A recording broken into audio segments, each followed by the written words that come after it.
আসসালামু আলাইকুম। আশা রাখি ভালো আছেন। আমার নাম অনিমেষ রায়। এই ঘটনার লেখক আমি নিজেই। ঘটনার নাম দিবেন ফাঁসির মঞ্চের ভয়াবহ এক আর্তনাদ। শুরু করছি আমার লেখা এই ঘটনা। পুরনো ঢাকার কেন্দ্রীয় কারাগারের দেয়ালে ঘেঁষে হাঁটার সময় আমার মনে হয়তোবা আরো অনেকেরই গা ছমছম করে ওঠে। শত শত বছরের পুরনো এই কারাগারে কত শত মানুষের শেষ দিনগুলোর সাক্ষী তার কোনো ইয়াত্তা নেই। কত ফাঁসির আসামি তাদের জীবনের শেষ রাতটা এখানে কাটিয়েছে। শেষবারের মতো ভোরের আলো দেখবার আকুতে জানিয়েছে। তা ভাবলেই আজ বুকের ভেতরটা কেমন যেন করে ওঠে। আমার নাম আরহাম, একটা জাতীয় দৈনিক পত্রিকার ফিচার লেখক। পেশার খাতিরে আমাকে বিভিন্ন ঐতিহাসিক এবং রহস্যময় জায়গা নিয়ে লেখালেখি করতে হয়। এবারের অ্যাসাইনমেন্ট ছিল পুরনো কেন্দ্রীয় কারাগার এবং ফাঁসির মঞ্চকে ঘিরে প্রচলিত নানা রকম লোককথা এবং রহস্যময় ঘটনা নিয়ে বিস্তারিত একটা প্রতিবেদন তৈরি করা। অ্যাসাইনমেন্ট পাওয়ার পর থেকেই আমি তথ্য সংগ্রহে নেমে পড়ি। কারাগারটা এখন একটা জাদুঘরে রূপান্তরিত হয়েছে। তার সাধারণের প্রবেশ অধিকার রয়েছে। আমি বেশ কয়েকবার সেখানে গিয়েছি, ঘন্টার পর ঘন্টা সময় কাটিয়েছি। সেখানকার দায়িত্বরত কর্মকর্তা, পুরনো কর্মচারী এবং এলাকার বয়স্ক মানুষদের সঙ্গে কথাও বলেছি। কথা প্রসঙ্গে সবার কাছ থেকে একটা সাধারণ অথচ অদ্ভুত কথা শুনতে পাই। কারাগারের ফাঁসির মঞ্চের কাছে নাকি আজও প্রতি ভোরে কান্নার শব্দ ভেসে আসে। কেউ বলে চাপা গোঙানির শব্দ, কেউ বলে আর্তনাদ, আবার কেউ বলে ফিস ফিস করে কথা বলার আওয়াজ। তাদের মতে যাদের ফাঁসি দেওয়া হয়েছিল তাদের অতৃপ্ত আত্মারা আজও সেই জায়গায় ঘুরে বেড়ায়। এই গল্পগুলো আমার সাংবাদিক সত্তাকে আরো বেশি কৌতূহলী করে তোলে। আমি সিদ্ধান্ত নেই এই রহস্যের গভীরে আমাকে যেতে হবে। শুধু শোনা কথায় প্রতিবেদন লিখলে চলবে না, নিজের অভিজ্ঞতা দিয়ে সত্যটাকে যাচাই করতেই হবে। কিন্তু কিভাবে? কারাগার তো সন্ধ্যার পর বন্ধ হয়ে যায়। সাধারণ মানুষের পক্ষে রাতে সেখানে থাকার কোনো সুযোগই নেই। আমি আমার পত্রিকার সম্পাদকের সাথে বিষয়টা নিয়ে আলোচনা করলাম। তিনি আমার আগ্রহ দেখে সংশ্লিষ্ট কর্তৃপক্ষের সাথে কথা বলে এক রাতের জন্য কারাগারে থাকার বিশেষ অনুমতির ব্যবস্থা করে দিলেন। শর্ত ছিল আমার সাথে একজন কারারক্ষী থাকবে এবং কোনোভাবেই আমি নিষিদ্ধ এলাকায় প্রবেশ করতে পারবো না। আমি সানন্দে রীতিমতো রাজি হয়ে গেলাম। আমার সঙ্গী হিসেবে দেওয়া হলো 50 ঊর্ধ্ব বয়সে এক প্রবীণ কারারক্ষীকে। নাম তার রহমত আলী। প্রায় 30 বছর ধরে তিনি এই কারাগারে চাকরি করছেন। তার মুখেই কারাগারের অনেক পুরনো গল্প শুনেছি। নির্দিষ্ট স্থানে সন্ধ্যা নামার ঠিক আগেই আমি কারাগারে পৌঁছালাম। দিনের বেলা কৌতূহলপূর্ণ পরিবেশটা তখন একদম শান্ত, নীরব। বিশাল লোহার গেটটা আমার পেছনে বিকট শব্দ করে বন্ধ হয়ে গেল। সেই শব্দটা যেন বাইরের পৃথিবী থেকে আবার পুরোপুরি বিচ্ছিন্ন করে দিল। রহমত চাচা আমাকে সঙ্গে নিয়ে ভেতরে ঢুকলেন। তার হাতে একটা পুরোনো হ্যারিকেন। টিমটিমে আলোয় চারপাশের সবকিছুই কেন যেন রহস্যময় লাগছিল। লম্বা করিডর, সারি সারি সেল আর দেয়ালের স্বেচ্ছাতে কণ্ঠ সব মিলিয়ে একটা অদ্ভুত পরিবেশ। আমরা ফাঁসির মঞ্চের কাছাকাছি একটা ঘরে আমার বসার ব্যবস্থা করলাম। ঘরটা আগের হয়তোবা কোন কর্মকর্তার অফিস ছিল। একটা পুরোনো টেবিল আর দুটো চেয়ার ছাড়া তেমন কিছুই নেই। রহমত চাচা হারিকেনটা টেবিলের উপরে রেখে একটা চেয়ারে বসলেন। আমি ততক্ষণ মুখোমুখি হলাম। আর বাইরে তখন ঘুটে অন্ধকার। রাত যত বাড়ছিল চারপাশের নীরবতা ততই গভীর হচ্ছিল। মাঝে মাঝে দূর থেকে ভেসে আসা দু একটা কুকুরের ডাক ছাড়া আর কোনো শব্দ নেই। আমি রহমত চাচার সাথে কথা বলে সময় কাটাবার চেষ্টা করলাম। চাচা, আপনি তো এখানে অনেক বছর ধরে আছেন, সত্যি কি এখানে কোনো কান্নার শব্দ শুনতে পাওয়া যায়? রহমত চাচা আমার দিকে কিছুক্ষণ ভালো করে একে দৃষ্টিতে তাকিয়ে রইলেন। তারপরে দীর্ঘশ্বাস ফেলে বললেন, শোনো, সব কথা কি আর মুখে বলা যায়? কিছু জিনিস বিশ্বাস করতে হয়, আবার কিছু জিনিস এড়িয়ে চলতে হয়। শোনো, এই জায়গাটা ভালো না, বিশেষ করে ভোরবেলায়। তার কথায় কৌতূহল যেন আরো বেড়ে গেল। বললাম, আমি তো এসবের খোঁজ করতে এসেছি, আপনার যদি কোনো অভিজ্ঞতা থাকে আমাকে বলতে পারেন, আমার লেখার জন্য খুব উপকারী হবে। রহমত চাচা কিছুক্ষণ চুপ করে থেকে বলতে শুরু করলেন। আজ থেকে প্রায় 20 থেকে 22 বছর আগের কথা। তখন আমি তোমার মতো নতুন চাকরিতে ঢুকেছিলাম। এক রাতে আমি ডিউটি পড়েছিল ফাঁসির মঞ্চের কাছাকাছি এক এলাকায়। সে রাতে একজন কুখ্যাত খুনের ফাঁসি কার্যকর করা হয়েছিল। লোকটা নাকি অনেক মানুষকে ঠান্ডা মাথায় খুন করেছিল। ফাঁসির আগে তার মধ্যে কোন রকম অনুশোচনা দেখিনি, বরং সে চিৎকার করে বলছিল, আমি আবারও ফিরে আসবো, আমি আবারও ফিরে আসবো বলছি, আমাকে বেড়ে কোনো লাভ হবে না। তার সেই চাহনিটা আমি আজও বলতে পারিনি। এতটুকু বলেই তিনি থেমে গেলেন। হারিকেনের আলোয় তার মুখের রেখাগুলো স্পষ্ট কাঁপছিল। তিনি আবারও বলতে শুরু করলেন। ফাঁসি কার্যকর হওয়ার পর নিয়ম অনুযায়ী আমরা লাশ নামিয়েছিলাম, কিন্তু সেই রাতেই শুরু হয় অদ্ভুত সব ঘটনা। বিশেষ করে ভোরের দিকে যখন ফাঁসিটা দেওয়া হয়েছিল না, ঠিক সেই সময় মঞ্চের কাছ থেকে কান্নার আওয়াজ আসতে লাগলো। প্রথম আমরা ভাবতাম হয়তো বা বাতাসের শব্দ বা অন্য কিছু, কিন্তু দিনের পর দিন এমনই ঘটনা করতে থাকায় আমাদের ভেতরে ভয়টা বাড়তে থাকে। অনেকেই রাতে এদিকে আর ডিউটি করতে চাইতো না। আমি যেন মন্ত্রমুগ্ধের মতো কথাগুলো শুনছিলাম। জিজ্ঞেস করলাম, আপনি নিজে কখনো শুনেছেন সেই শব্দ? রহমত চাচা আমার চোখের দিকে সরাসরি তাকিয়ে বললেন, শুনেছি মানে কতবার শুনেছি, তার কোনো একটা নেই। শুধু কান্নার শব্দ নয়, কখনো কখনো মনে হয় কেউ যেন কানের কাছে এসে বিশেষ করে কিছু কথা বলছে। স্পষ্ট বোঝা যায় না, কিন্তু মনে হয় কেউ তার শেষ আকুতিটুকু জানাচ্ছে আমাকে। তার কথাগুলো আমার মেরুদণ্ড দিয়ে একটা শীতল স্রোত বয়ে দিল। আমি পরিবেশটা আরো ভালো করে অনুভব করার জন্য চেয়ার ছেড়ে উঠে দাঁড়ালাম। ঘরের একমাত্র জানালার কাছে গিয়ে দাঁড়ালাম। জানালায় রীতিমতো ফাঁসির মঞ্চটা আবছা দেখা যাচ্ছিল। কালো কাঠের মঞ্চটা রাতের অন্ধকারে যেন দানবের মতো লাগছে। হঠাৎ করে আমার মনে হলো মঞ্চের উপরে আবছা অবুর মতো কিছু একটা নড়চড়া করছে। আমি চোখ কচলে আবারও তাকালাম, না কিছুই নেই। হয়তো আমার মনের ভুল। আমি আবারও চেয়ারে এসে বসলাম। সময় যেন আর কাটছে না। আমরা দুজন চুপচাপ। রাত প্রায় 2টো বাজে। রহমত চাচা ছিলেন, আমি জেগেছিলাম, কান পেতেছিলাম সামনে একটা শব্দের জন্য, কিন্তু চারপাশ ছিল অস্বাভাবিক রকমের শান্ত। আমার মনে হচ্ছিল আজকের রাতটা হয়তোবা 10টা সাধারণ রাতের মতোই কেটে যাবে। হয়তোবা গল্পগুলো শুধু মানুষের মুখে তৈরি হওয়া অতিরঞ্জিত কাহিনী। ভাবতে ভাবতে হঠাৎ করে একটা শব্দে আমার ঘোর কেটে গেল। খুব মৃদু কিন্তু খুব স্পষ্ট। মনে হলো কেউ যেন পাশের সেলগুলোতে লোহার দরজায় নখ দিয়ে আঁচড় কাটছে। খিট খিট খিট করে শব্দ হচ্ছে। শব্দটা একবার হয়ে থেমে গেল। আমি সজাগ হয়ে বসে রইলাম। রহমত চাচার দিকে তাকালাম। তিনি তখন ঝিমুচ্ছেন। ভাবলাম হয়তোবা ইঁদুর বা অন্য কোনো প্রাণী হয়তোবা হবে। কিন্তু কিছুক্ষণ পর আবারও শেষ শব্দটা হলো। এবার আরো কাছে। মনে হলো ঠিক আমাদের ঘরের দরজার বাইরে থেকে শব্দ আসছে। আমি আস্তে আস্তে করে রহমত চাচাকে ডাকলাম, চাচা, চাচা উঠুন। তিনি চোখ মেরে তাকালেন। আমি ইশারায় তাকে চুপ করে থাকতে বললাম। আমরা দুজনেই কান পেতে রইলাম। আর নখের আঁচড়ের শব্দ নয়, স্পষ্ট গোয়ানের আওয়াজ, যেন কেউ খুব কষ্টে শ্বাস নেবার চেষ্টা করছে।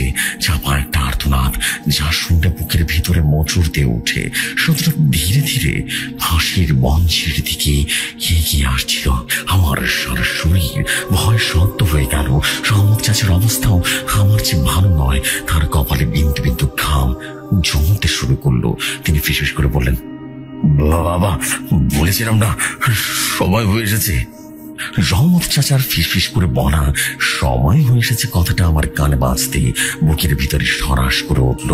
ঘরের বাইরে সে চাপা গোঙানির শব্দটা এখন আরো স্পষ্ট, আরো কাছে। মনে হচ্ছে কারো এক অদৃশ্য সত্তা যেন সমস্ত যন্ত্রণা নিয়ে আমার দরজার সামনে দাঁড়িয়ে আছে। হারিকেনের শিকারা হঠাৎ করে কেঁপে উঠল। দেয়ালে আমার ছায়াগুলো যেন ভয় কাঁপতে শুরু করলো। আমি ঠোক গিরে রহমত চাচার দিকে তাকালাম। তার অভিজ্ঞ চোখ দুটো দরজার দিকে স্থির, মুখে রাজ্যের আতঙ্ক। তিনি তার কাঁপা হাত দিয়ে আমাকে শান্ত থাকার ইশারা করলেন। বাবা, কোনো শব্দ করো না, যা কিছু দেখবে শুনবে চুপ করে শুধু অনুভব করার চেষ্টা করো। ভয় পেলে ওরা আরো বেশি শক্তি পায়। ফিস করে বললেন তিনি। তার কথাগুলো আমার ভয়কে কমানোর বদলে আর বাড়িয়ে দিল। ওরা বলতে তিনি কাদের বোঝাচ্ছেন?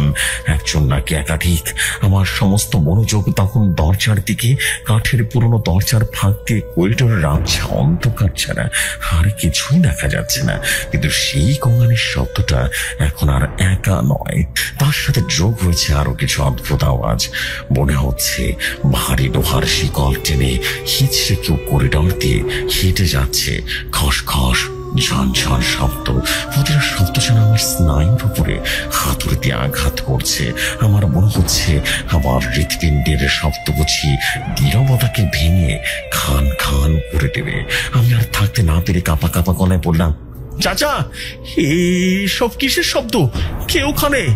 রহমত চাচা আমার দিকে না তাকিয়ে জবাব দিলেন, শেষ রাতের যাত্রীরা, যাদের সে যাত্রাটা ফাঁসির মঞ্চে এসে থেমে গিয়েছিল।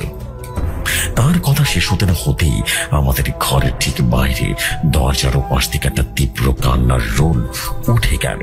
এই কান্না কোনো সাধারণ কান্না নয়, এ যেন শত শত মানুষের জমে থাকা আর্তনাদ, ক্ষোভ আর হতাশার সম্মিলিত আর্তনাদ।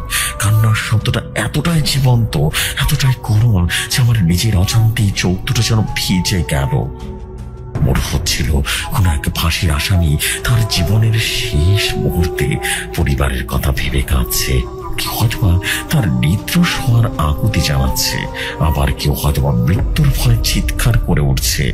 বিভিন্ন বয়সের বিভিন্ন কণ্ঠের কান্না মিলেমিশে একাকার হয়ে এক অসহনীয় পরিবেশের তৈরি করছে। হঠাৎ করে সব থেমে গেল। পিন পতন, নীরবতা। এই আকস্মিক নীরবতা যেন আগের ওলাহলের চেয়ে অনেক বেশি ভয়ঙ্কর। আমি আর রহমত চাচা একে অপরের দিকে তাকিয়ে আছি। দুজনেই বোঝার চেষ্টা করছি যে আসলে কি ঘটতে চলেছে। কয়েক মুহূর্ত পর দরজায় কড়া খুব আস্তে করে টোকা পড়ল। ঠক ঠক ঠক। আমার শরীর বরফের মতো জমে গেল। এই বন্ধ কারাগারে এই মাঝরাতে কে দরজায় টোকা দেবে? রহমত চাচার মুখটা ফ্যাকাশে হয়ে গেছে। তিনি শক্ত করে চেয়ারের সেই হাতলটা ধরে আছেন। আমরা দুজনে নির্বাক নিঃশ্বাস বন্ধ করে বসে আছি। আবারও টোকা পড়ল, এবার একটু জোরে। ঠক ঠক ঠক ঠক। আমার মনে হলো হৃৎপিণ্ডটা বুঝি লাফ দিয়ে বেরিয়ে আসবে। কি ওখানে? কোন মানুষ নাকি অন্য কিছু? আমার সাংবাদিকতার সত্ত্বেও ভয় যেন মিলেমিশে একাকার হয়ে যাচ্ছিল। আমি উঠে দাঁড়াতে চাইলাম, কিন্তু শরীরটা যেন অবশ হয়ে গেছে। ঠিক সেই মুহূর্তে দরজার নিচ দিয়ে চোখের ফাঁক করে ঘরের ভেতরে এক ঝলক হিমশীতল বাতাস ঢুকে গেল। হারিকেনের শিখাটা দপ করে নিভে গিয়ে আবারও জ্বলে উঠল। সেই ক্ষণিকের আলো আধারিতে আমরা যা দেখলাম তা আমার জীবনের সবচাইতে ভয়াবহ অভিজ্ঞতা। দরজার ঠিক নিচে চৌকাঠের উপরে এক জোড়া খালি পা দুটো মাটির উপরে নয়, বরং মাটি থেকে সামান্য উঁচুতে শূন্যে ভাসছে। পায়ের পাতায় ধুলো পানি আর শুকনো রক্তের দাগ। আমি ভয় চিৎকার করে উঠতে কেউ যেন পারলাম না। গলা দিয়ে কোন স্বর বেরোলো না। আমি চোখ বন্ধ করে ফেললাম। না, এটা নিশ্চয়ই আমার মনের ভুল। অতিরিক্ত ভয় আর উত্তেজনা কারণে আমি হ্যালুসিনেশন দেখছি। আমি চোখ খুলে আবারও তাকালাম, কিন্তু না, পা দুটো তখনও সেখানে আছে, স্থির নিশ্চল ভাবে। রহমত চাচা আমার অবস্থা বুঝতে পেরেছিলেন। তিনি তার কাঁপা হাতটা আমার হাতের উপরে রেখে চাপ দিলেন। ফিসফিস করে বললেন, চোখ বন্ধ করো বাবা, ওদিকে তাকিও না। আয়তাল কুরসি বড় না হলে যা জানো তাই পড়ো মনে মনে। কিন্তু আমার চোখ দুটো সে শূন্যে ভাষা পায়ের দিকে আটকে গেছে। আমি সরাতে পারছিলাম না। আমার মনে হচ্ছিল এই পায়ের মালিক যেন দরজার ওপাশে দাঁড়িয়ে আছে, আর তার বাধাটা হয়তো বা দরজার উপরের অংশ দিয়ে আমাকে দেখছে। এই চিন্তায় মাথায় আসতে আমার সারা শরীর কাঁটা দিয়ে উঠল। হঠাৎ করেই পা দুটো অদৃশ্য হয়ে গেল। ঠিক তখনই ফাঁসির মঞ্চের দিক থেকে বাচ্চার কান্নার আওয়াজ ভেসে এলো। কান্নার শব্দটা এতটাই করুণ ছিল যে পাথর পড়ে যাবে। মনে হচ্ছে কোনো এক অবুঝ শিশু তার বাবা মাকে খুঁজছে। এই কান্নার আগের কান্নার চেয়ে আরো বেশি ভয়ঙ্কর, কারণ এর মধ্যে এক ধরনের অসহায়তা মিশে আছে। রহমত চাচা বিড়বিড় করে বললেন, রমজানের বেটাটা লোকটা নির্দেশ ছিল বাবা, মিথ্যে মামলায় ফাঁসিয়ে দেওয়া হয়েছিল তাকে। ফাঁসির দিন তার ছোট বেটা বাবা বাবা বলে চিৎকার করে কাঁদছিল। সেই কান্না আজও থামেনি। বাচ্চাটির কান্নার শব্দ ধীরে ধীরে আমাদের একদিকে এগিয়ে আসতে লাগলো। আমার মনে হচ্ছিল এই বুঝি ছোট্ট কোনো আত্মা তার বাবাকে খুঁজতে খুঁজতে আমাদের কাছে চলে আসবে। আমি আর সহ্য করতে পারছিলাম না। আমার মানসিক শক্তি যেন শেষ হয়ে আসছিল। আমি চেয়ার থেকে প্রায় পড়েই যাচ্ছিলাম। রহমত চাচা আমাকে ধরে ফেললেন। সাহস রাখো বাবা, সাহস রাখো বলছি। ভয় পেও না, আমাদেরকে এগিয়ে আসতে হবে। অবশ্যই ভয় পেও না। আর কিছুক্ষণ, ভোর হতে আর বেশি দেরি নেই। তিনি আমাকে সান্ত্বনা দেওয়ার চেষ্টা করলেন। বাচ্চাটির কান্না এখন ঠিক আমাদের জানালার বাইরে। মনে হচ্ছে সে যেন জানালার কাছের উপরে তার ছোট্ট হাতটা দিয়ে আঁচড় কাটছে আর কাঁদছে। আমি ভয় জানালার দিকে তাকাতে পারছিলাম না। আমার চোখ দুটো স্পষ্ট যেন শক্ত হয়ে বন্ধ করে দেওয়া হয়ে গেছে। আর কানের মধ্যে সে শিশুর কান্নার প্রতিধ্বনি যেন বারবার হচ্ছিল। ঠিক সেই মুহূর্তে আমার মনে হলো কেউ যেন আমার ঘাড়ে এক শীতল নিঃশ্বাস ফেলল, এবং বরফের মতো ঠান্ডা সেই নিঃশ্বাস আমার ঘাড় পেয়ে শির দ্বারাতে নেমে গেল। আমার শরীর অবশ হয়ে গেল। আমি আর আমার নিজের নিয়ন্ত্রণে নেই। আমার মনে হলো আমি যেন এই ঘরে একা নই। আমার ঠিক পেছনেই কেউ একজন দাঁড়িয়ে আছে। তার উপস্থিতি আমি আমার সমস্ত সত্তাতে অনুভব করতে পারছিলাম। আমার ঘাড় ফেরানোর শক্তিটুকু, সাহসটুকু পাচ্ছিলাম না। আমার শুধু মনে হচ্ছিল যদি আমি এখন পেছন ফিরি তাহলে হয়তোবা এমন কিছু দেখার জন্য চেষ্টা করব যার জন্য আমি প্রস্তুত নই।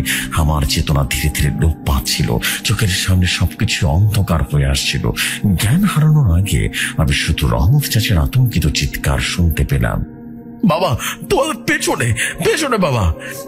রহমত চাচার আতঙ্কিত চিৎকার, বাবা তোমার পেছনে, এই কথাটা আমার কানে পৌঁছানোর সাথে সাথে আমার পুরো পৃথিবী যেন তুলে উঠলো। আমার ঘরে সেই বরফ শীতলের নিঃশ্বাস, আর তার সাথে একটা পচা সাথে গন্ধ আমার নাকে এসে ধাক্কা দিল। মনে হচ্ছিল বহু বছর ধরে মাটির নিচে চাপা পড়ে থাকা কোনো কিছুর গন্ধ এটা। আমার শরীর আমার নিয়ন্ত্রণে ছিল না। এক অজানা শক্তি, এক অজানা অশুভ শক্তি যেন আমার স্নায়ুতন্ত্রের দখল করে নিয়েছে। আমি পেছনে তাকাইনি তখনও, কিন্তু আমার মাথাটা যেন নিজের ইচ্ছার বিরুদ্ধে ধীরে ধীরে ক্যাচ ক্যাচ শব্দ করে ঘুরতে লাগলো। আমার চোখ দুটো বিস্ফারিত। হারিকেনের কাঁপা কাঁপা আলোয় আমি আমার ঠিক পেছনে যে অপরটাকে দাঁড়িয়ে থাকতে দেখলাম। তা কোনো মানুষের নয়, লম্বা প্রায় 7 ফুট, কিন্তু শরীরটা অস্বাভাবিক রকমের শীর্ণ, যেন এক জীবন্ত কঙ্কালের উপরে চামড়া টেনে লাগিয়ে দেওয়া হয়েছে। তার পরনের ফাঁসির আসামিদের পরানো সেই ভয়ঙ্কর ময়লা ছেঁড়া করা পোশাক। মুখটাও ঠিকঠাক মতো দেখা যাচ্ছে না, কারণ একটা কালো টুপি দিয়ে তার গলা পর্যন্ত ঢাকা, ঠিক যেমন ফাঁসির সময় পরানো হয়। সেই টুপির নিচ থেকে যেন দুটো চোখ আমার দিকে তাকিয়েছিল। সে দুটো জীবন্ত নয়, সেখানে কোনো মনি নেই, শুধু দুটো কনকনে লাল আভা, যেন জ্বলন্ত কয়লার দুটো টুকরো। সেই চোখ দুটোতে ছিল সীমাহীন ঘৃণা, যন্ত্রণা আর প্রতিশোধের আগুন। আমি আর সেই সত্তা আমরা মুখোমুখি হলাম। সময় যেন থেমে গেছে। ঘরের ভেতরের বাতাস ভারী উঠছে, শ্বাস নিতেও যেন কষ্ট হচ্ছে। আমার মনে হলো আমার ফুসফুস দুটো যেন বাইরে বেরিয়ে আসতে চাইছে। সে অবব কোনো কথা বলল না, কিন্তু আমি আমার ভেতরে কণ্ঠস্বরটা শুনতে পেলাম। এটা কোনো শব্দ নয়, বরং এক ধরনের অনুভূতি, এক ধরনের চিন্তা যা সরাসরি আমার মস্তিষ্কে প্রবেশ করছিল। তুই ওদের মতো, তোরা সবাই আসিস আমাদের কষ্ট দেখতে, আমাদের যন্ত্রণা দিয়ে ব্যবসা করতে। তোদের কলমের কালি আমাদের রক্ত দিয়ে তৈরি। এই মানসিক কণ্ঠস্বরটা এতটাই তীব্র ছিল, আমার মাথা ছিঁড়ে যাবার মতো উপক্রম হলো। আমি বুঝতে পারলাম এটা কোনো অতৃপ্ত আত্মা নয়, এটা বহু পুরনো পুঞ্জীবিত ক্রোধ, বহু বছরের জমে থাকা ঘৃণা। এই কারাগারের দেয়ালে কোনো পাতালে যে আর্তনাদ শোনা যায়, সেই সমস্ত আর্তনাদ যেন আজ একটা শরীরের রূপ নিয়েছে। সেই অবরটা তার এক শীর্ণ লম্বা হাত আমার দিকে বাড়িয়ে দিল। তার আঙ্গুলগুলো ছিল অস্বাভাবিক লম্বা আর শুকনো, অনেকটা গাছের মরা ডালের মতো। আমি দেখলাম তার হাতের নখগুলো লম্বা এবং কালো, তার নিচে জমে আছে শুকনো রক্ত আর মাংসের কণা। সে আমার গলা লক্ষ্য করে এগিয়ে আসছিল। আমি চিৎকার করতে লাগলাম, দৌড়াতে পালাতে চাইলাম, কিন্তু আমার শরীরটা যেন পাথরের মতো জমে গেছে। আমি শুধু তাকিয়ে তাকিয়ে দেখছিলাম আকাশ সম্ভাবী সেই বিভৎস মৃত্যুকে। ঠিক সেই মুহূর্তে রহমত চাচা সমস্ত শক্তি দিয়ে চিৎকার করে উঠলেন, আল্লাহু আকবার। তিনি তার হাতে থাকা সে পুরনো ভারী চেয়ারটা তুলে সর্বশক্তি দিয়ে সে অবরটাকে আঘাত করলেন। চেয়ারটা সে অবরের শরীরে লাগার সাথে সাথে এক বিকট অমানবিক চিৎকারে পুরো কারাগারটা যেন কেঁপে উঠল। সে চিৎকার মানুষের নয়, পশুর নয়, যেন শত শত আত্মা একসাথে যন্ত্রণায় কুকিয়ে উঠছে। চেয়ারটা অবরটার শরীর ভেদ করে ওপারে দেয়ালে গিয়ে আছড়ে পড়ল, যেন ধোয়ার কুণ্ডলীর মধ্যে কিছুটা চলে গেল। সে অবরটা মুহূর্তের জন্য কেঁপে উঠল, তার লাল চোখ দুটো যেন দপ করে নিভে গিয়ে আবারও জ্বলে উঠল, এবার আরো তীব্রভাবে।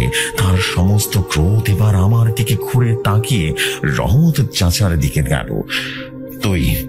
তুই আমাকে বাধা দিবি? মানসিক কণ্ঠস্বরটা আরো বেশি ভয়ঙ্কর শোনালো। অবরটা রহমত চাচার দিকে এগিয়ে পূর্ব দিকের আকাশ হালকা ফর্সা হতে শুরু করলো। কারাগারের উঁচু দেয়ালের ফাঁক করে ভোরের প্রথম আলো এক রেখা আমাদের ঘরের জানালায় এসে পড়ল। সেই আলোক রশ্মিটা ঘরের ভেতরে প্রবেশ করার সাথে সাথে সেই ভয়ঙ্কর অবরটা যন্ত্রণায় কুঁকড়ে গেল। তার শরীর থেকে ধোঁয়া বেরিয়ে আসতে শুরু করলো, যারা অ্যাসিড পড়লে যেমনটা হয় ঠিক সেই রকম তীব্র আর্তনাদ করে উঠল এবং বাতাসের সাথে বেরিয়ে যাওয়ার আগে তার সমস্ত জ্বলন্ত চোখ দুটো দিয়ে আমাদেরকে শেষবারের মতো তাকালো। সে চাহনিতে নেই কোনো ক্ষমতা, ছিল শুধুমাত্র শীতল প্রতিশ্রুতি, আবারও দেখা হবে।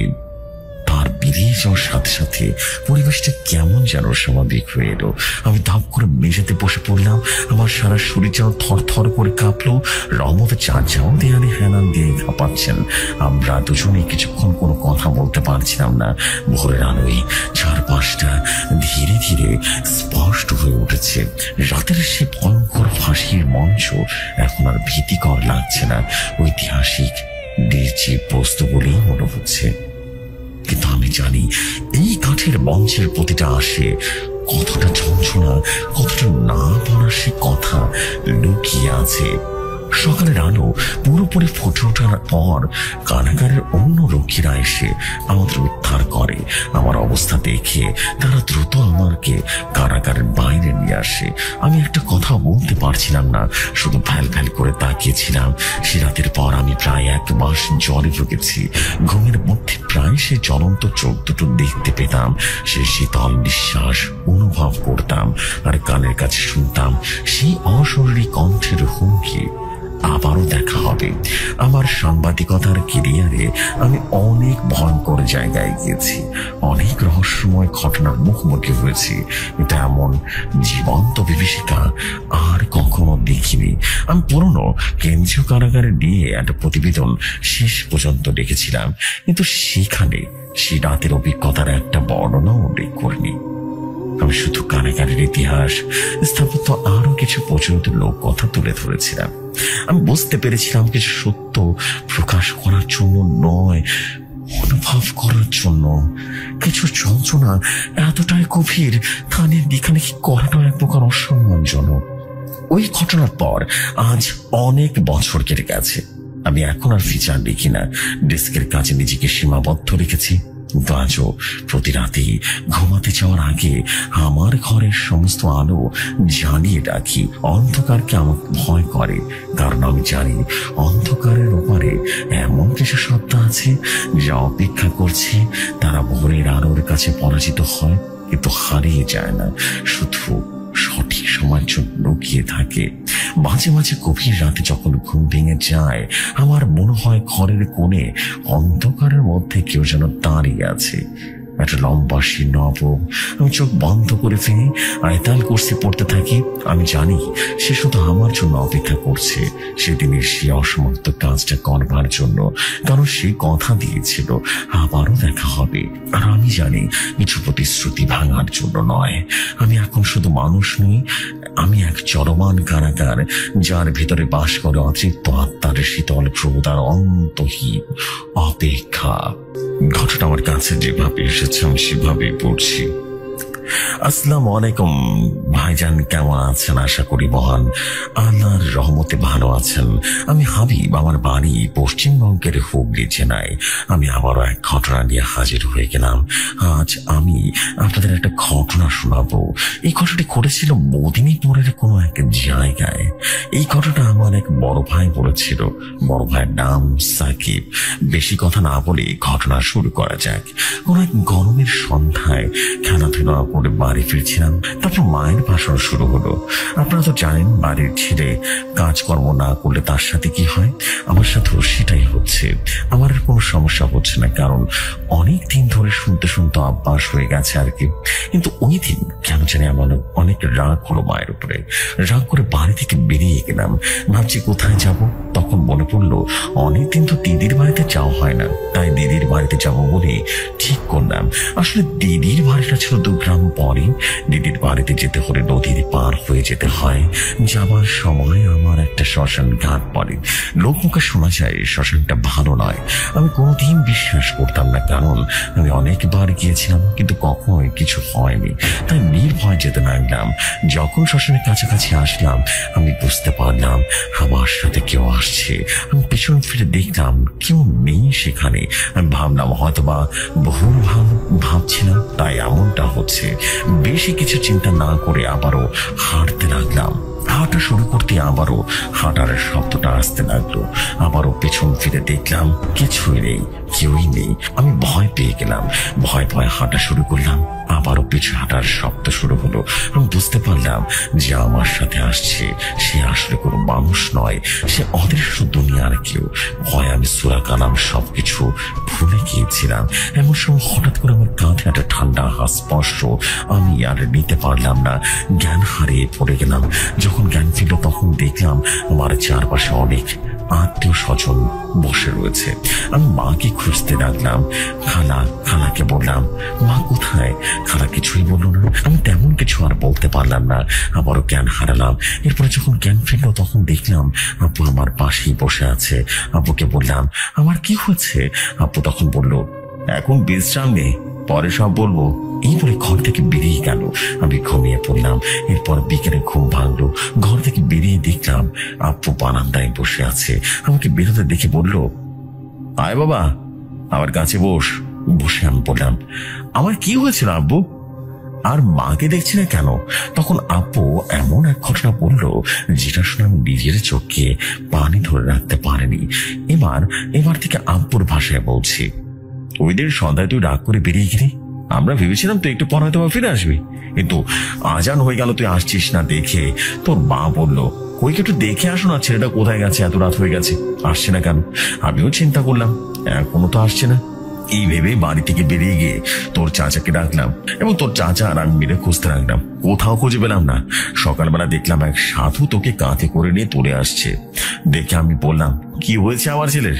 সাধু তখন বললো, এক নদীর পাড় দিয়ে আসছিলাম, দেখলাম ছেলেটা পড়ে রয়েছে, তাই নিয়ে আসলাম। ধরো তোর ছেলেকে নিয়ে যা। এই বলে চলে গেল। যাওয়ার পর তোমাকে নিয়ে রীতিমতো বাড়ির ভেতরে চলে গেলাম। তোমার মা তোমাকে দেখে রীতিমতো ছুটে আসলো আর বলল, কি হয়েছে আমার ছেলের?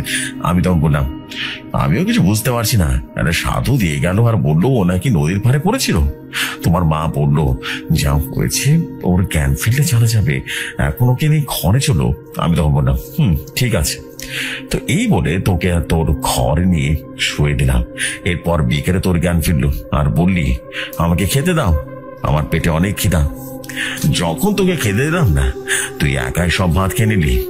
আমি ভাবলাম হয়তো বা অনেক ক্ষুধা লেগেছে তোকে, সব খাবার শেষ করে দিয়েছিস। তোকে খাবার দিলাম, আবারও তুই খাবার খেলি। তখন তোর মা বলল আর তো কিছু নেই, যা ছিল সব তো খেয়ে ফেলেছিস তুই। তখন তুই বললি ঠিক আছে, রাতে খাবো। এই বলে চলে গেলি বাইরে ঘোরাঘুরি, সন্ধ্যা ফিরে আসলি আর ঘুমিয়ে পড়লি। আমি আর ডাকিনি তোকে। রাতে খাবার সময় যখন ডাকলাম তুই আর উঠলি না। আমি ভাবলাম হয়তো বা ক্লান্ত আছিস, তাই হয়তো বা কিছু না খেয়ে ঘুমিয়ে পড়লাম। এবং রাতে যখন ঘুম ভাঙলো তখন দেখলাম তুই নেই। ভাবলাম হয়তো বা বাথরুমে গিয়েছিস, কিন্তু না, অনেকক্ষণ হয়ে গেল তুই আর ফিরছিস না। এইসব দেখে যখন বের হতে লাগলাম তখন দেখলাম তুই আসছিস। আমাকে দেখে বললি কি ব্যাপার, তুমি ঘুমাওনি কেন? আমি বললাম না বাবা, একটু বাথরুমে যাবো এই জন্য। তুই তখন বললি ঠিক আছে যাও। এই বলে শুয়ে পড়লি। বাথরুম থেকে আসি আর কিছু মনে না করে শুয়ে পড়লাম। পরের দিন সারা দিন ঘুরে ঘুরে কাটিয়ে দিলি। আবারও রাতে একই ঘটনা ঘটলো। আবারও দেখতে পেলাম তুই নেই। আমি ভাবলাম তুই হয়তো বা বাথরুমে গিয়েছিস, তাই কিছু না বলে শুয়ে পড়লাম। পরের দিন আবারও সারাদিন ঠিক ছিল, কিন্তু রাতের বেলা আবারও একই ঘটনা দেখতে পেলাম। তাই তোর জন্য রীতিমতো চুপ হয়ে শুয়ে পড়লাম। দেখলাম কিছুক্ষণ পর ফিরে আসলি আর সাথে সাথে ঘরটা রীতিমতো পচা দূর গন্ধে পড়ে গেল। আমি আর চুপ থাকতে পারলাম না, বললাম কিরে এত গন্ধ আসছে কোথা থেকে? তখন তুই বললি না না কিছু না, হয়তো জন্তু মারা গিয়েছিল। আমি আর কিছু কথা বাড়ালাম না, শুয়ে পড়লাম। দিনের বেলা ভাবতে লাগলাম রাতে ঘুমাবো না, দেখবো তুই কোথায় যাস। তো যেই ভাবা সেই কাজ। রাতে আর ঘুমালাম না। কিছুক্ষণ পর দেখলাম তুই শোয়া থেকে উঠে বসলি আর বাইরে যেতে লাগলি। এটা দেখে আমিও তোর পিছু নিলাম। আর যা দেখলাম, সাকিব ভাই বললো কি দেখলে আব্বু? আব্বু তখন বললো আমি দেখলাম তোর বৌসা চাচার গোয়াল ঘর থেকে তুই ছাগল নিয়ে পুকুরের দিকে চলে গেলি। পুকুর পাড়ে যাবার পর ছাগলটা গলায় কামড় বসিয়ে রীতিমতো খেতে লাগবি। রক্ত খাচ্ছিলি তুই, জানিস? সব রক্ত খাওয়া শেষ হলো। এরপর এক টানে রীতিমতো ছাগলটাকে রীতিমতো দুই ভাগে ভাগ করে দিলি তুই। আর সে কাঁচা মাংস তুই খাতে লাগলি। আমি তো তোর এই অবস্থা থেকে অজ্ঞান হয়ে গেলাম। যখন জ্ঞান ফিরে তখন বাসায় ফিরে তোর মাকে সমস্ত ঘটনা বললাম। তোর মা তখন বললো তাহলে তো একটা হুজুর থাকা দরকার। আমি বললাম হ্যাঁ, একটা হুজুর তো লাগবেই। এই বলে আমি হুজুরের কাছে আসতে বলে চলে গেলাম। বিকালে যখন হুজুর আসলো, আসার পর বাড়ির সীমানাতে পা দিতে হুজুর বলল মাফ করুন ভাই, আমি পারবো না। এই বলে অনেকটা দৌড়ে পালিয়ে গেল। আমি তো হতভম্ব, হুজুর পালাচ্ছে কেন? হুজুর এমন কেন বললো? আমি কিছু বুঝতে পারলাম না এবং না পেরে তোর চাচার বাড়ি গিয়ে সমস্ত ঘটনা করে বললাম। তোর চাচা বললো আমি একটা কবিরাজকে চিনি, সে অনেক ভালো কবিরাজ। আমি বললাম ঠিক আছে ভাই, তাহলে তাকে নিয়ে আসি। ভাই তখন বললো এখন না, সকালে যাব। এরপর আমি বাড়িতে ফিরে গেলাম। তখন তোর মা বলল কই গো, হুজুর কোথায়? আমি তখন সমস্ত ঘটনা খুলে বললাম কি কি হয়েছে আর তোর চাচার সাথে কি হয়েছে সমস্ত ঘটনা বললাম। তোর মা তখন বলল তাহলে আজ কি হবে? আমি বললাম ওকে কিছু বুঝতে দেবো না। তোর মা তখন বলল ঠিক আছে। ওই দিন ঘুমানোর নাটক করে শুয়ে রইলাম। কিছুক্ষণ পর তুই আবারও বেরিয়ে গেলি। আমি আর গেলাম না। আমি তো জানতাম আজও কিছুটা ঘটবে। কিছু সময় পর আবারও ফিরে এলি এবং দেখলাম তোর মুখে রক্ত লেগে আছে। ওটা দেখে ওই রাতটা কোন রকমে পার করে দিলাম। পরের দিন সকালবেলা তোর চাচার সাথে কবিরাজকে বাড়িতে গেলাম এবং দেখলাম কবিরাজ বসে আছে। আমি তাকে সমস্ত ঘটনা পড়ে বললাম কি করেছে। কবিরাজ বলল এটা অপেক্ষা করো, আমি আসতেছি। এই বলে ঘরের ভেতরে ঢুকে গেল এবং কিছু সময় পর নিজের কবিরাজি করার জিনিসপত্র নিয়ে চলে আসলো আর বলল চলো এবার। দুপুর 12টার সময় বাড়ির সামনে আসলাম। কবিরাজ যখন বাড়ির সামনে পা রাখলো তখন সে বলল এত শক্তিশালী জিনিস আসলো কি করে? আমি বললাম আমি তো কিছু জানি না হুজুর। কবিরাজ আর কোনো কথা না বলে সোজা বাড়ির ভিতরে চলে গেল আর বলল এখন কিছু করবো না, যা করার রাতে করবো, আমাকে একটা ঘর দিন। এরপর কবিরাজকে একটা ঘর দেওয়া হলো। সন্ধ্যায় আমাকে কবিরাজ ডেকে বলল ভাই এটা অনেক ভয়ঙ্কর। আমি বললাম বলেন কি কবিরাজ মশাই, এটা কি বলুন তো? কবিরাজ তখন বলল এরা শ্মশান চোরেনি। আমি বললাম এইটা আবার কি? কবিরাজ তখন বলল শ্মশান চোরনি হলো এক ভয়ঙ্কর অপদেবতা। আমি বললাম ভাই আমার ছেলেটারে বাঁচান ভাই। কবিরাজ বলল কাজটা যখন আমার হাতে নিয়েছি তখন আমার জীবন দিয়ে হলো এই ছেলের আমি রক্ষা করব। আর হ্যাঁ, যদি মরা যায় তাহলে আমার দাফন করে দিও, কেমন? আমি বললাম, এমন কথা বলবেন না, আপনার কিচ্ছু হবে না ইনশাল্লাহ। কবিরাজ বলল, আমি এখন কবিরাজি করব, আপনারা কেউ ঘর থেকে বেরোবেন না, কেমন? এমনকি আমি ডাকলেও না। তারপর আমরা ঘরে চলে গেলাম। রাতে অনেক ডাক আসছিল, এত পরিমাণ ঝড় বৃষ্টি হচ্ছিল যে সব উড়িয়ে নিয়ে যাবে, তো আমরা বের হতে পারিনি। আর ফজরের আজান যখন হলো না তখন সব শান্ত হয়ে গেল। আর আমরা কবিরাজের ঘরে গিয়ে দেখলাম কবিরাজের ছিন্ন ভিন্ন দেহটা পড়ে আছে। এরপর আমরা কবিরাজকে দাফন করে দিলাম আর ভাবতে লাগলাম কি করবো এখন। তখন ওই সাধুর কথা মনে পড়ে গেল। আমি ওই সাধুকে খুঁজতে লাগলাম। পরের দিন বিকালে ওই সাধু আসলো আমাদের বাড়িতে। আমি দেখে বললাম, সাধু বাবা, আমার ছেলেকে বাঁচান, কোনোভাবে আমার ছেলেকে বাঁচান। তখন সাধু বলল, এত দেরি করলি কেন? একটু আগে ডাকলে তো তোর জীবন বাঁচানো যেত না। আমি বললাম, আমি তখন বুঝতে পারিনি, ক্ষমা করবেন, প্লিজ আমার ছেলেটারে বাঁচান। সাধু বলল, তোর ছেলেটা কোথায়? আমি বললাম, এখনো ঘুমাচ্ছে। সাধু বলল, বাবাকে নিয়ে চল, আমি তোর রুমে নিজাম পর। সাধু তোর কপালে হাত দিয়ে বলল, তুই যদি আর একটু দেরি করতিস না তাহলে তোর ছেলের জীবন চলে যেত। আমি বললাম, এতদিন তো চাইনি কেন তাহলে? তখন সাধু বলল, এই অপদেবতা নিজের শিকার অমাবস্যার রাতে নিয়ে যায়, তাই তোর ছেলে এতদিন বাইসে আছে। আমি বললাম, আপনি বাঁচিয়ে নিন, ও ছাড়া আমাদের আর কেউ নাই। সাধু বলল, তুই চিন্তা করিস না, আমি যখন এসে পড়ছি আর কিছু হইব না। আমি বললাম, সাধু বাবা, এখন কি করব? সাধু বলল, এখন করব না, আমি দেখবার চাই এই অপদেবতা কি করতে পারে। আমি বললাম, ঠিক আছে, আপনি যা ভালো মনে করেন তাই করেন, খালি আমার ছেলেকে বাঁচান। সাধু তখন বলল, ভরসা রাখ আমার উপরে, আমি আসি। আমি তখন বললাম, ঠিক আছে বাবা। রাতে সবাই ঘুমিয়ে পড়ার কিছুক্ষণ পর হঠাৎ বুঝতে পারলাম তুই উঠে যাচ্ছিস। আমি বুঝতে পেরে আবারও তোর পিছু নিলাম। দেখলাম তুই সাকিব ভাইয়ের দিকে যাইতেছস। আমি ভয় ভয় পেয়ে গেলাম আর ভাবতে লাগলাম তুই যদি তোর ছোট ছেলের কোনো ক্ষতি করে ফেলিস। কিন্তু কিছুক্ষণ পর দেখলাম আমি যেটা ভয় পেয়েছিলাম ওইটাই হলো, তুই তোর ছোট ছেলেকে নিয়ে বাড়িতে বেরোচ্ছিস। আমি কিছু করতে পারছিলাম না, কারণ আমি জানতাম আমি তোর সাথে পেরে উঠতে পারবো না। তাই অসহায়ের মতো পিছিয়ে পিছিয়ে যেতে লাগলাম। দেখলাম তুই আমার কবরস্থানের পাশের জঙ্গলটা ওটাতে ঢুকে পড়লি। আমি এবার ভয় পেয়ে গেলাম, হয়তো বা ছোট শিশুটা আর বাঁচাতে পারবো না।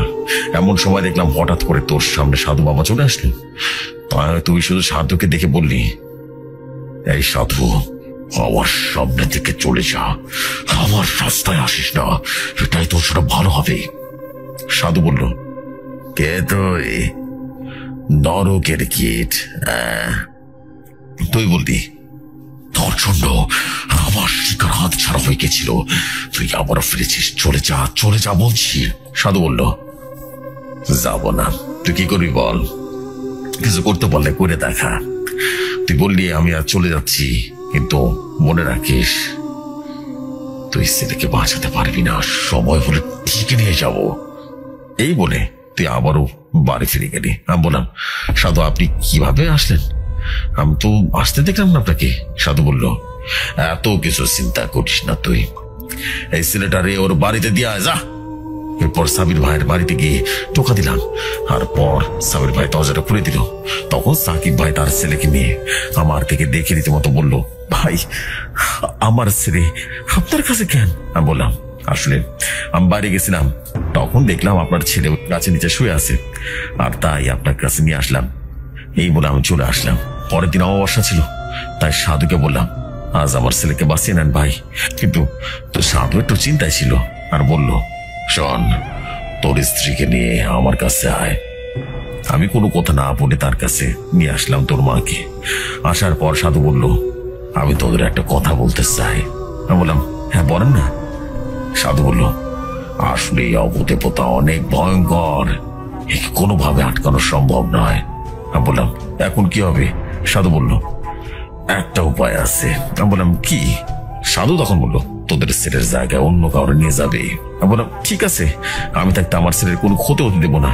সারাদিন কেটে যাওয়ার পর যখন সন্ধ্যা নামলো, সাধু বলল এবার একটা যজ্ঞ করবো। আমি বললাম কিন্তু যজ্ঞের জিনিসপত্র তো কিছুই নেই। সাধু তখন বলল চিন্তা করিস না, সব আছে, তাই তোদের কিছু বলিনি। যা এবার ছেলে নিয়ে আয় আমার সামনে। তোকে যখন নিয়ে আসলাম দেখলাম সাধু যজ্ঞ স্থানে সাজিয়ে বসে আছে। সাধু বলল তোর ছেলেকে এই বৃত্তের মাঝে বসা, আর তোরা অন্য বৃত্তের মধ্যে বসে পড়। এরপর সাধু বলল আমি যখন বলবো তখন এই বৃত্তের বাইরে চলে আসবি। এই বলে মন্ত্র যোগ করতে শুরু করলো। কিছুক্ষণ মন্ত্র পড়ার পর চারদিক থেকে রীতিমতো ঝড় শুরু হয়ে গেল। ঝড়ের গতি এতটাই বেশি ছিল যে গাছপালা রীতিমতো উপরে যাচ্ছিল। কিন্তু একটু আশ্চর্যের বিষয় হলো বৃত্তের ভেতরে বোঝা যাচ্ছে না যে এত ঝড় হচ্ছে পরে। ঝড় শুরু হওয়ার সাথে সাথে সাধু মন্ত্র পড়ার গতি আরো বাড়িয়ে দিল। এমন সময় দেখতে পেলাম একটা নারী আমাদের সামনে উপস্থিত হলো। তাকে নারী বলা ভুল হবে, সে দেখতে এতটাই বিভৎস ছিল যা বলবো তোকে কি বলবো। হঠাৎ সে বলে উঠলো সাধু, তোকে বললাম না তুই বাঁচাতে পারবি না। তুই ভালো করে জানিস আমি শিকার না নিয়ে কখনো যাই না, তাহলে কেন পেরেশানি করছিস আমাকে? তখন সে সাধু বলল দেখা যাবে তুই কি নিয়ে আসিস। শ্মশান চারণী বলল দেখ তাহলে। এই বলে সে দৌড়ে তোর কাছে গেল, আর তোর বৃত্তের কোনোভাবেই প্রবেশ করতে পারতেছিল না। তখন সাধু বলল কি রে, কি হইল তোর? তোর না অনেক ক্ষমতা, নিয়ে যাও রে।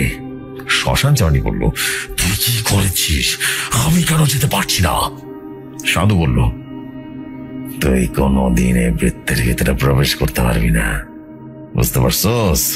শ্মশান চারণী বলল তুই তাহলে মহাকালের বৃত্ত বানিয়েছিস। সাধু বলল তুই তো অনেক জলদি বুঝে গেছস।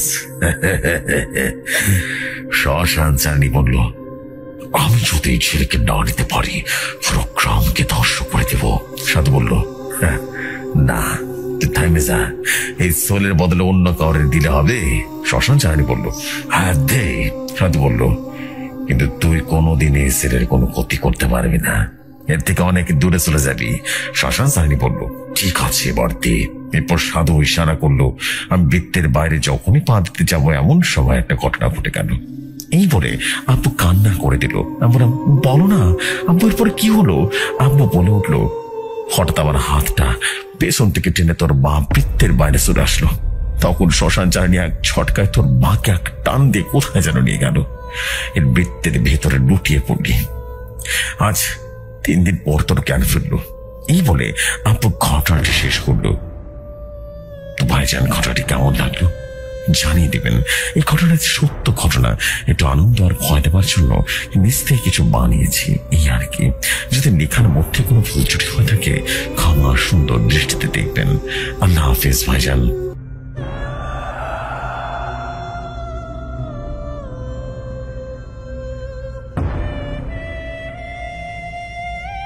Walaikum assalam, Mr. Habib Bhai. And one word. Wow. Just wow story ছিল। আমি জানি না আপনি কতটা সুন্দর করে গুছিয়ে লিখেছেন যে আমি নিজে হতভম্ব হয়ে যাচ্ছিলাম পড়ার সময়। What a story, man.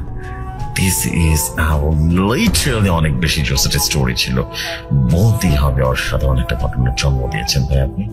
আপনাকে অনেক অনেক ধন্যবাদ এই ঘটনার জন্য। আশা করি আপনাদের সবার কাছে ঘটনাটা অনেক অনেক বেশি ভালো লেগেছে। আমার নাম মোহাম্মদ মাসুদ রানা। আমার বাসা পাবনা জেলার ভাঙ্গড়া থানার কোনো এক জায়গায়।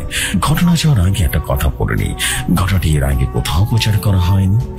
ঘটনাটি যদি ভালো লাগে আপনি সুমধুর কণ্ঠে পড়ে শোনাবেন। তো শুরু করছি ঘটনা। একদিন জোহরের নামাজ পড়ার পর দেখি কাউসার কবিরাজ বসিতে বসে আছে। আমি কাউসার কবিরাজের কাছে যেতেই বলল কেমন আছো নানা ভাই? আমি বললাম এই তো ভালো আছি। কাউসার কবিরাজ বলল এখন তো ভালো আছো, ভালো ভালো অল্প ভালো আছো। একটা গল্প বলে একেবারে ঈদের দিনের মতো যেমন খুশি হয় না মনটা, তেমন কিন্তু খুশি হয়ে যাবে। আমি বললাম তাই তো ভয়ঙ্কর গল্প বলো না নানা, আমি তো শুনতে চাই। নানা তখন বলে উঠলো ভয়ঙ্কর গল্প শুনবি? আমি বললাম শুনবো তো। এরপর কাউসার নানা বলতে শুরু করলেন ভয়ঙ্কর সেই গল্পটুকু তোমার কাছে কেমন লাগবে তা বলতে পারি না, কিন্তু আমি যখন এই ছেলের কাছ থেকে শুনেছিলাম আমার সারা শরীরের লোম দাঁড়িয়ে গিয়েছিল, আবার অনেক কষ্ট পেয়েছিলাম। তো চলুন ঘটনা শুরু করা যাক। আজকের ঘটনা বলছেন আমার নানা ভাই, আমি একদিন আসরের নামাজ আদায় করে মসজিদ থেকে বাড়ির পথে রওনা হই। পথের মধ্যে আমি দেখলাম একটা ছেলে আমার চাচাতো ভাইকে কি যেন বলছে, আর বলল, আমাকে দেখিয়ে দিয়ে বলল, সেটি রীতিমতো দৌড়ে আসে আমার পা চেপে ধরলো আর বলল, হুজুর আমাকে বাঁচান হুজুর। আমি সেটাকে বললাম, আপনি এইসব করছেন কেন? আর বাঁচা মরার মালিক তো আমি না, বাঁচা মরার মালিক তো আল্লাহ তাআলা, আপনি আমার বাঁচালেন। আমি ছেলেটাকে বাড়িতে নিয়ে চলে আসলাম আর বললাম, আপনার সাথে কি কি ঘটনা ঘটেছে আমাকে পুরোটা খুলে বলুন। আমার কথা শুনে ছেলেটি বলতে লাগলো, হুজুর আমার নাম সজীব, আমার বাসা আপনাদের গ্রাম থেকে দূরে 2 গ্রাম পরে। আমার যখন 12 বছর বয়স, সেই সময় আমার বাবা মারা যায়। আমাদের বাড়িতে আছে আমার ছোট বোন, আমার মা মারা যাওয়াতে আমাদের সংসারটা ভালোভাবে চলছিল না, তাই আমি পড়াশোনা বাদ দিয়ে সংসারের হাল ধরলাম। ঢাকায় আমার একটা দুঃসম্পর্কের মামা থাকে, মামা আমাকে তার কাছে নিয়ে যায় কাজ করবার জন্য। এতটুকু পর্যন্ত কোনো সমস্যা ছিল না। সমস্যাটা শুরু হয় ঢাকা থেকে বাড়ি ফিরে। মামা বলল, এই সামনে তো রোজার ঈদ, বাড়ি যাবি না? আমি বললাম, মামা যাবো তো, অনেকদিন হলো মা আর ছোট বোনকে দেখি না। 2 দিন পর ছুটি হয়ে গেল, আমি বাড়িতে চলে আসি। বাড়িতে সে সবার সাথে দেখা করি, ভালোই কাটছিল আমার দিনগুলো। ঈদের পরের দিন দেখি আমার সব বন্ধুরা বসে গল্প করছে। এক বন্ধু বলল, উত্তরে ঝড়ে কিন্তু জিন আছে। জিফরি ভাই, ঘটনার মধ্যে কথা বলবার জন্য আমি দুঃখিত। আমাদের এখানে ঝড় বলতে বাঁশ বাগান বোঝানো হয়েছে, অন্য গাছ গাছালিকে বোঝানো হয়েছে। এবার ঘটনায় যাওয়া যাক। আমিও শুনেছিলাম এই কথা, মানুষের মুখে উত্তরে ঝড়ে জিন আছে, কিন্তু আমার এসব কথা কেউ বিশ্বাস করতো না হুজুর। বন্ধুরা আরো বলল, ওই ঝড়ে যে গেছে না, তার কিছু না কিছু তো হয়েছে। আমি বললাম, তাই হয় নাকি? আমি এসব বিশ্বাস করি না। বন্ধুরা বলল, তাহলে তুই উত্তরের ঝড়ে গিয়ে ভালোভাবে যদি আসতে পারিস ফিরে, তাহলে মেনে নেব তো ঝড়ে কিছুই নেই। আমি বললাম, আচ্ছা কখন যেতে হবে আমি ওই ঝড়ে বলতো? আমার বন্ধুরা বলল, খাড়া দুপুরবেলা। আমি রাজি, কালকেই যাবো উত্তরের ঝড়ে। ঝড়টা ছিল আমাদের বাড়ি থেকে 3 মিনিটের পথ। মূলত এটাই ছিল আমার জীবনের সবচাইতে বড় ভুল। পরের দিন দুপুরবেলা আমি উত্তরের দিকে রওনা দিলাম এবং ঝড়ের কাছে যেতেই আমার শরীরটা কেমন যেন শিউরে উঠলো। আমি আসার আগে অনেক পাখির ডাক শুনলাম। হঠাৎ সব এক মুহূর্তে পাখির ডাক বন্ধ হয়ে গেল। আমি আস্তে আস্তে ঝড়ের মধ্যে প্রবেশ করলাম।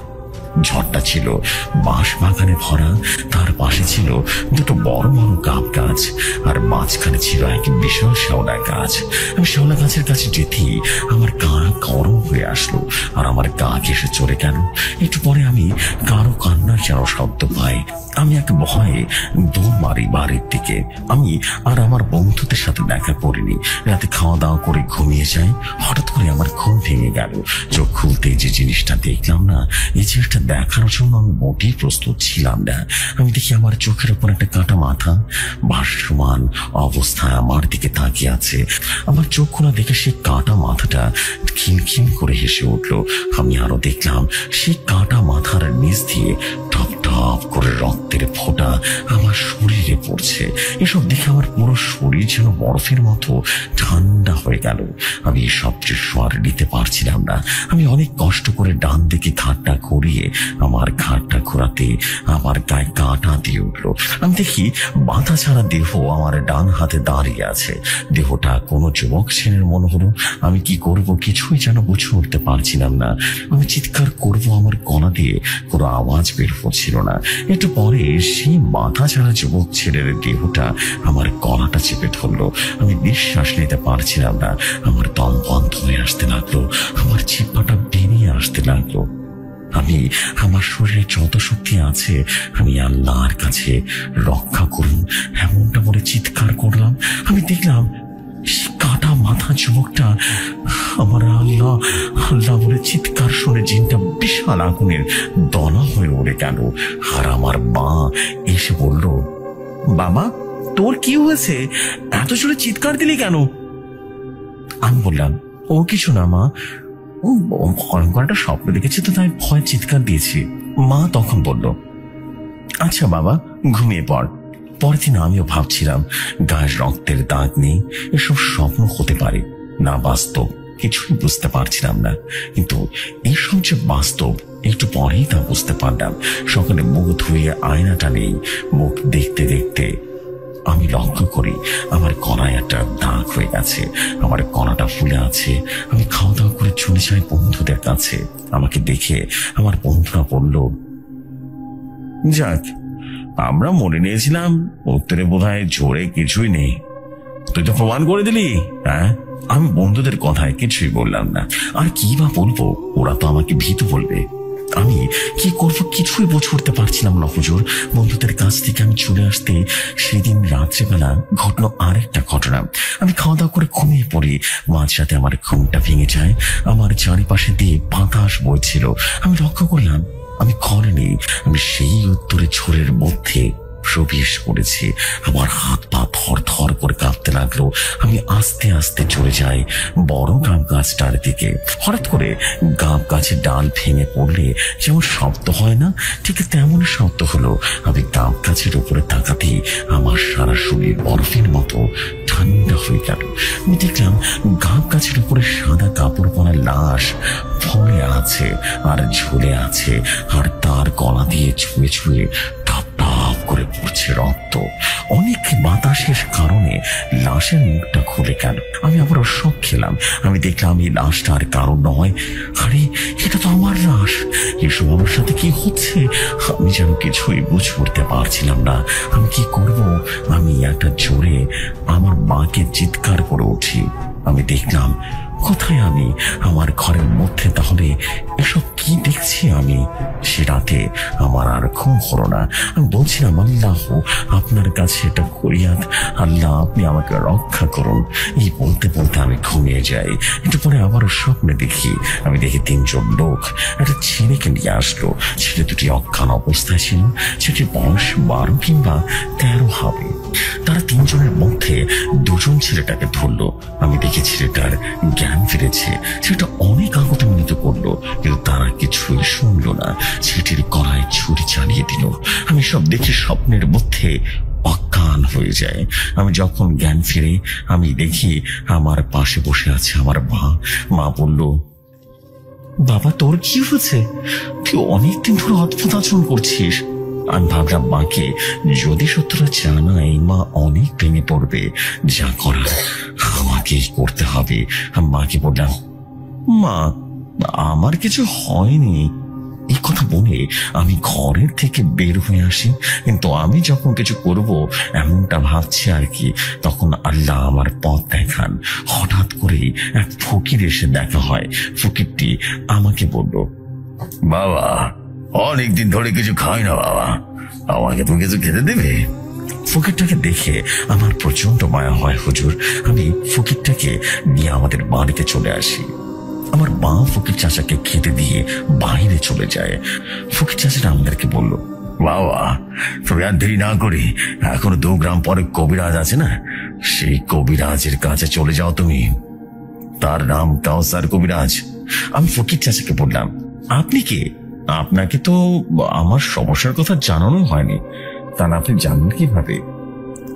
ফকিরটি তখন বলল, দেখো বাবা, এখন তো কথা বলার সময় নেই আমার কাছে, তুমি তাড়াতাড়ি চলে যাও।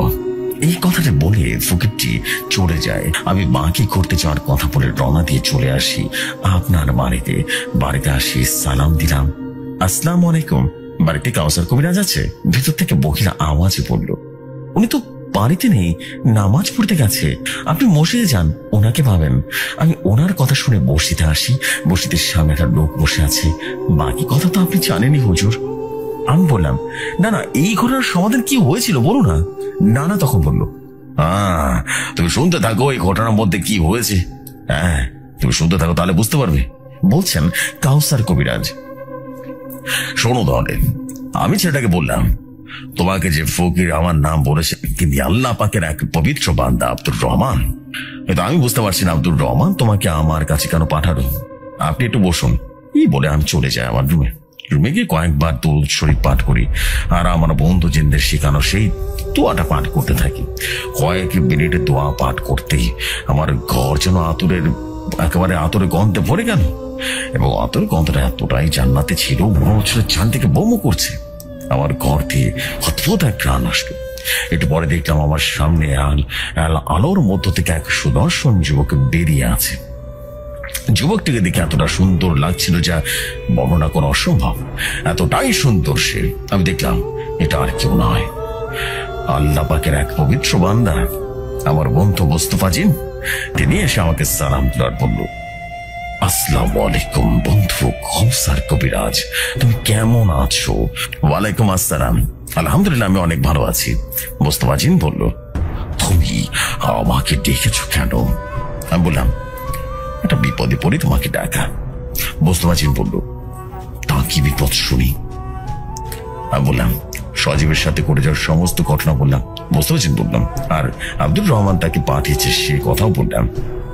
এই বলে মোস্তফা জিন একটা তাবিজ দিল আমাকে আর বলল, এই তাবিজটি ওই ছেলের হাতে বেঁধে দাও আর তাকে বাড়িতে চলে যেতে বলো, আর আমি কালকে সময় মতো চলে আসবো। এই কথা বলে মোস্তফা জিন বিদায় নেয়। আমি ছেলেটিকে বললাম, ভাই এই তাবিজটা হাতে বেঁধে রাখবেন, আল্লাহর রহমতে আজকে হাতে কোনো সমস্যা হবে না, আপনি চলে যান, কালকে আপনার বাড়িতে আমি ঠিক সময় মতো হাজির হব। ছেলেটি তখন বলল, হুজুর এই বিষয়ে আমার মা যেন না জানে। আমি বললাম, ঠিক আছে। পরে ছেলেটি আমাকে সালাম দিয়ে বাড়িতে চলে যায়। পরের দিন বিকেল বেলা আমি ওই ছেলেটার বাড়ির উদ্দেশ্যে রওনা দিই। একটা পর্যায়ে চলে যায়, আমাকে দেখে সে অনেক বেশি খুশি হয়ে যায়, আমাকে তার ঘরে নিয়ে যায়। আমি ছেলেটাকে বললাম, আজ রাতে কোনো সমস্যা হয়েছে? সজীব তখন বলো, না হুজুর। সজীবকে বলি, তোমার মায়ের রুমটা কোনটা? সজীব আমাকে তার মা এবং বোনের যে ঘরে থাকে না সেই ঘরটা আমাকে দেখিয়ে দেয়। আমি সেই ঘরটা আগে থেকে বন্ধ করে দিই। আমি আর সজীব অপেক্ষা করতে থাকি মধ্যরাতের জন্য। মধ্যরাতের সময় হলে আমি সজীবকে আমার সামনে বসতে বলি, সজীবও আমার সামনে এসে বসে পড়ে। আমি সজীবকে বললাম, তুমি তোমার হাতের তাবিজটা খুলে ফেলো। তাবিজটা খুলার পরে আমি তোমাকে তদবির শুরু করি, আর অনেকক্ষণ তদবির করে যখন কোনো কাজ হচ্ছিল না, তারপর আমি কিছু শক্তিশালী দোয়া পাঠ করা শুরু করি। কিছুক্ষণ পরে ঘরটা ভারী হয়ে আসলো আর চারপাশে কেমন যেন বোটকা গন্ধ নাকি এলো। আমি লক্ষ্য করলাম সজীবের চোখ কেমন যেন লাল হয়ে গেছে। আমি কিছু বুঝে ওঠার আগে সজীব তার গলাটা আমার গলাটা চেপে ধরলো। আমি নিঃশ্বাস নিতে পারছিলাম না, আমার দম বন্ধ হয়ে আসছিল। হঠাৎ করে আকাশে বিদ্যুৎ চমকাতে শুরু করলো আর চারদিকে অনেক জোরে জোরে গগন বিদারী শব্দ হলো। আকাশ যেন উপস্থিত জানান দিচ্ছে সজীব আমার গলাটা ছেড়ে দেয়। আর এদিকে মেঘের বজ্রপাতের মতো এসে সেটা মাটিতে পড়লো। সাথে সাথে চারদিকে আতরের গন্ধে ভরে গেল। একটু পর জায়গাটা কেমন যেন ঝাপসা হয়ে গেল। কিছুক্ষণ পর ঝাপসাটা কেটে যায় আর তার মধ্য থেকে বের হয়ে আসে একটা জিন। আমি দেখলাম এটা আর কেউ নয়, আমার বন্ধু মোস্তফা জিন। তার শরীরটা এতটাই বড় ছিল যে বোঝানো যাবে না।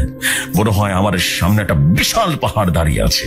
তার গা দিয়ে এমন ভাবে টকবক টকবক করে আগুনের লাভা গলে গলে মাটিতে পড়ছে, যেমন চুলার মধ্যে একটা পাতিল বসিয়ে তার মধ্যে পানি দিলে কয়েক মিনিটের মধ্যে যেমনটা ফুটে ওঠে না, সেরকম ভাবে মোস্তফা জিনের গা দিয়ে আগুনের লাভা টকবক টকবক করে ফুটছে। মোস্তফা জিনকে দেখে সজীবের ভেতরে থাকা সে জিন এদিক ওদিক পালানোর চেষ্টা করলো, কিন্তু সে জিন কোনোভাবেই যেন পালাতে পারছিল না। মোস্তফা জিন কর্কশ কণ্ঠে বলল, তুই অনেক বড় ভুল করে ফেলেছিস।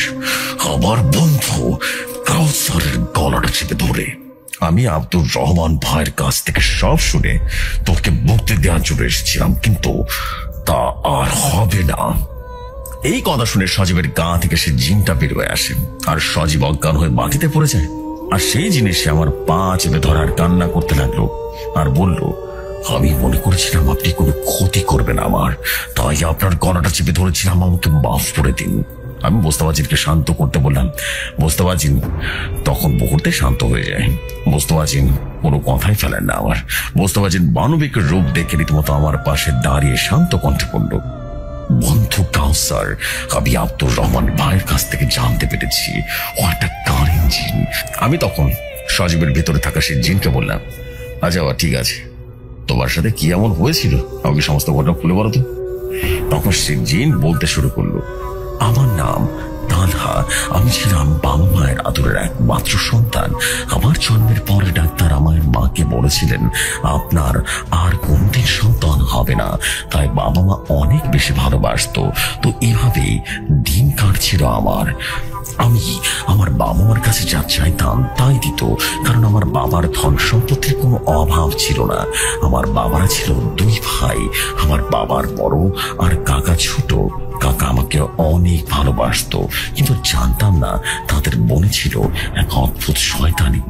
আমি স্কুলে পড়তাম তার কাছে মাঝে মাঝে, আর আম্মু খাবার দিত। তো সেদিন আমার কোনো এক কারণে কোন বন্ধু আসে না স্কুলে, তাই মন খারাপ করে চলে আসি স্কুলের বাইরে। একটু পরে আমার কাকা আসলো আর আমাকে বলল, বাবা তালা, তুমি এইখানে কেন? আমি তখন বললাম, কাকা, আজ স্কুলে আমার বন্ধুরা তো কেউ আসেনি। আমার কাকা আমার সাথে আমার কথাটা শুনে একটা হাসি দিল। কাকা আমাকে বলল, দাদা, তোমার জন্য পায়েস রান্না করে পাঠিয়েছে তোমার আম্মু। এই পায়েসটুকু খেয়ে নাও বাবা, পরে আমরা ঘুরতে যাবো, কেমন? আমি তখন বললাম, আচ্ছা কাকা, ঠিক আছে। পায়েস খাওয়া শেষ হলে কাকা বলল, চলো এখন ঘুরতে যাই। চলেন কাকা। আমাকে একটা গাড়িতে তুললো কাকা, এবং পরে আমরা আর কিছুই মনে নেই। একটু পরে আমার যখন জ্ঞান ফিরলো, আমি একটা ঝড়ের মধ্যে শুয়ে আছি। আমি দেখি আমার হাত পা বাঁধা, তবু আমার হাতের কাছে একজন লোক বসে আছে আর একজন পায়ের কাছে বসে আছে। আমি কাকাকে বললাম, কাকা, এখানে কেন আমি? আর আপনার হাতে ছুরি কেন? আর আমাকে এভাবে বেঁধে রেখেছেন কেন? কাকা তখন বলল, আজ একটা খাসি জবাই করবো, খাসি। আমি কাকাকে বললাম, খাসি কই? আমার হাত পা বাঁধে কেন? কাকা আমাকে দেখিয়ে দিয়ে বলল, ওই যে খাসি, আমার সামনে তো শুয়ে আছে খাসিটা। তোর বিদায় করে দিয়ে তার আর কোনো চিন্তা নাই, বুঝ নাই, চিন্তা করিস না। কিছুদিন পর তোর বাপ মারে সিটি পাঠিয়ে দেবো, কেমন? তারপরে তোর বাবা সয় সম্পত্তি যা আছে না সব আমার হয়ে যাবো। এই কথা বলে অনেক জোরে জোরে হাসতে লাগলো। আমার কাকা ছুরি দিয়ে আস্তে আস্তে এগিয়ে আসতে থাকে। আর কাকাকে বললাম, আপনি আমাকে ছেড়ে দেন কাকা, বাবাকে বলে আমি সবকিছু আপনার নামে করে দিব। আমি অনেক কাকুতি মিনতি করলাম, তাও কোনো লাভ হলো না। আবারও এই কথা বললাম, আমি আপনার পা ধরে বলছি, আমাকে ছেড়ে দিন। কাকা আমার কোনো কথা শুনলো না। কাকার সাথে আরো দুজন ছিল, তারা বলল, এই তাড়াতাড়ি কর, তো দেখে ফেললে সমস্যা হয়ে যাবো। কাকা তাড়াতাড়ি আমার গলায় ছুঁচা চালিয়ে দিল। আমার গলাতে কল কল করে রক্ত পড়তে লাগলো। কিছুক্ষণ পরে আমার দেহটা টেনে টেনে নিয়ে যেতে লাগলো। সে গাছের নিচে চাপা দিয়ে দিল। আমি বাড়িতে না যাওয়ার কারণে আমার বাবা মা পাগল হয়ে গেছে। হাজার হলেও একটা সন্তান তো ছিলাম। দেখতে দেখতে কেটে গেল 6টা মাস। আমাকে মারার 6 মাস পরে আমার কাকা আর তার 2 বন্ধু এক রাতে মদ খেয়ে এই উত্তরের ঝোড়ের সামনে গিয়ে বলতে যাচ্ছে, ছেলেটা তো মরেই গেছে, পোতে রাখছে, এবার ভাই আর ভাবি ওটাকে উঠে দিলে হবে, সয় সম্পত্তি সব আমার। এসব কথা বলছে আর খিলখিল করে হাসছিল। এই কথা শুনে আমার অনেক রাগ হয়ে যায়। আমি কাকার পা ভেঙে ফেলি। কাকার হাঁটতে পারছিল না। কাকার মাথাটা টান দিয়ে ছিঁড়ে ফেলি। এসব দেখে কাকার বন্ধুরা দৌড়াতে থাকে। তাদের কেউ একইভাবে মেরে ফেলি। কাকার 2 বন্ধুকে মারার পর সারা গ্রামে কথাগুলো যেন একেবারে সবাই ছেড়ে ফেলেছে। অনেকদিন ধরে আমি ঝরে আছি, মানুষকে ভয় দেখিয়েছি, কিন্তু কারো কোনো ক্ষতি করিনি হুজুর। একদিন আমার বাবা মার কথা মনে করে আমি কান্না করছিলাম। হঠাৎ করে দেখি একটা লোকটি এসে আমাকে বলল, বাবা, কান্না করতেছো কেন? আমি লোকটাকে দেখে বুঝলাম তিনি সাধারণ কোনো মানুষ নন। লোকটা আমাকে বলল, আমার বিষয়ে তোমাকে না ভাবলেও চলবে, তুমি কাঁদছো কেন সেটা বলো। লোকটাকে আমার জীবনে ঘটে যাওয়ার সমস্ত ঘটনা আমি খুলে বললাম। সব শুনে লোকটা বলল, তোমার সাথে যেসব অন্য হয়েছে সেসব শান্তি ওরা পাইছে, শাস্তি তো খুব ভালো মতো পাইছে। আমি বললাম, আর ছড়ে থাকতে ভালো লাগে না, আমি মুক্তি চাই। লোকটা তখন বলল, বাবা, তাহলে তো ঝড়ে যদি কেউ আসে তাহলে তুমি তার শরীরে ভর করবে, বাকি কাজ আমি তোমার করে দেবো, কেমন? তো মনে রাখবে, আমার নাম আব্দুর রহমান, আল্লাহ তাআলার এক গুনাহগার বান্দা আমি। যেখানে কেউ বিপদে পড়ে তাকে সাহায্য করতে চলে যায়। হুজুর, এই ছিল আমার জীবনে ঘটে যাওয়া ঘটনা। আপনার কাছে অনুরোধ, 3টা কাজ আমার জন্য করবেন। 1 নম্বর কাজ, আমার কঙ্কালটাকে জানাজা দিবেন আপনি নিজ হাতে। 2, আমার বাবা মার কিছু সম্পত্তি এতিমখানা দিতে বলবেন। আর 3 নম্বর কাজ, আমার বাবা মাকে বলবেন নামাজ পড়ে যেন আমার জন্য দোয়া করে।